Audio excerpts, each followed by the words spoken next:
સમાચારની શરૂઆત કરીએ। સુરતમાં ધોધમાર વરસાદની શરૂઆત થઈ છે। આ સાથે સુરતના બારડોલી નગરમાં ધોધમાર વરસાદ વરસ્યો છે। ભારે વરસાદને પગલે નગર છે તે પાણી થઈ ચૂક્યું છે। ત્યારે ડીએમ નગરમાં 150 થી વધુ ઘરોમાં પાણી ભરાઈ ગયાની સ્થિતિ સર્જાઈ છે। કમર સુધી પાણી ભરાતા સ્થાનિક લોકો છે તેને ભારે હાલાકી પડી રહી છે। ઘરમાં પાણી ભરાતા ઘરવખરીને મોટું નુકસાન પહોંચ્યું છે। લોકો પણ જે છે પરેશાન જોવા મળ્યા છે।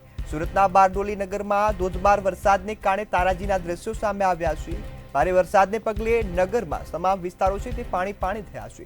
દ્રશ્યોમાં જોઈ શકાય છે તમામ વિસ્તારોમાં કમરસમાં જે પાણી ભરાયા છે, જેને કારણે હવે સ્થાનિકો પરેશાન થયા છે। સ્થાનિકોના ઘરમાં પાણી ઘૂસવાથી જે ઘર વખરી છે તેને પણ મોટે પાયે નુકસાન થયું છે। હાલ દક્ષિણ ગુજરાતમાં ખાસ કરીને સુરતને જે મેઘરાજા છે તે ધમરોડી રહ્યા છે ને આ ધમરોડવાની જે અસર છે હવે વર્તાઈ રહી છે। ત્યારે કમર સુધી પાણી ભરાતા સ્થાનિક લોકોને ભારે હાલાકી પડી છે અને ઘર વખરી જે પણ પલળી અને જે બધા જે નુકસાન જોવા મળ્યું છે। ત્યારે હાલ સુરતના બારડોલી નગરમાં વરસાદે તારાજી સર્જ્યાના દ્રશ્યો સામે આવ્યા છે। સંવાદદાતા અક્ષય મકવાણા ફોન લાઈન પર જોડાયા છે। જી અક્ષય, હાલ બારડોલી જે વિસ્તાર છે તમામ વિસ્તારોમાં જે ભારે વરસાદથી તારાજી સર્જાય છે, શું માહિતી? જી રોનક, ચોક્કસથી સુરતની વાત કરીએ તો સુરતમાં જે પ્રમાણે હાલ અત્યારે વરસાદ અવિરત વરસી રહ્યો હતો તેને લઈને વાત કરીએ કે સુરતના તમામ તાલુકાઓમાં વરસાદ હતો। તેમાં ખાસ કરીને બારડોલીની વાત કરીએ તો બારડોલી નગર અને ગ્રામ્ય વિસ્તારોમાં પણ ધોધમાર વરસાદ જોવા મળી રહ્યો છે। તો ધામરોડ ગામની જે માનસરોવર સોસાયટી જે છે તેમાં 70 થી વધુ ઘરોમાં પણ હાલ અત્યારે વરસાદી પાણી ભરાઈ ગયા છે।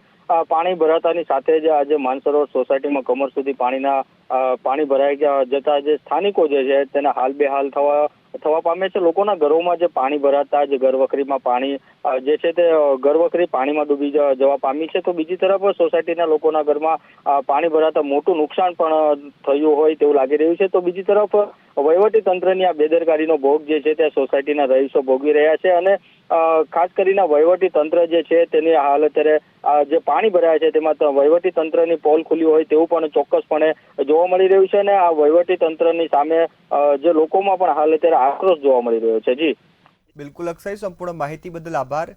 ત્યારે હાલ આ સુરતના બારડોલી નગરના દ્રશ્યો સામે આવ્યા છે, જે અનેક સોસાયટીઓમાં કમરસમાં જે પાણી છે તે ભરાઈ ચૂક્યા છે। આ પાણીએ હવે તારાજીના દ્રશ્યો સર્જી દીધા છે।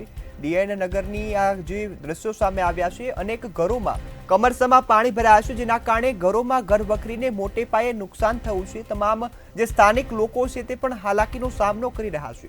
પાણી નિકાલની યોગ્ય વ્યવસ્થાને ન કારણે આ સ્થિતિ સર્જાઈ છે।